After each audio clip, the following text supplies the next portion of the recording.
You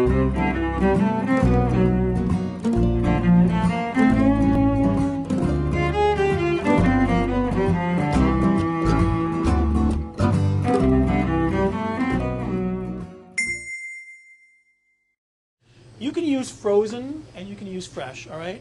Last week I used frozen tomatoes because I had them in my freezer. This time I used fresh tomatoes. You don't have to skin them, you don't have to peel them, you don't have to seed them.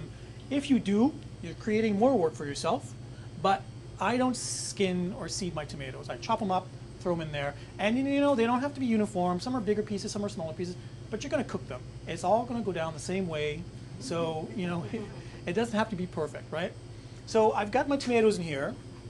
And the next thing I'm going to add is just my corn. Now, I'm using frozen corn. You can use fresh corn, you can use canned corn, you can use whatever you want, but I'm using frozen corn here.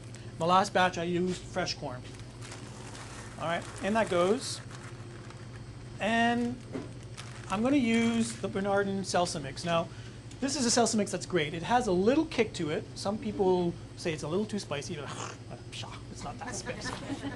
All right, so in goes the mix. So 1 3/4 cups of cider vinegar, and in goes that. Now, in the recipe, it says heat till it's heated throughout.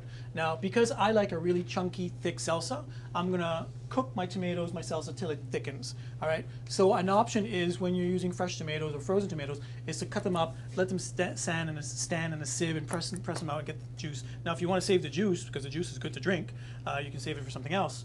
But if you want a thick salsa, you're going to need to cook it down. If you want a thin salsa, just heat it throughout and then can it, okay?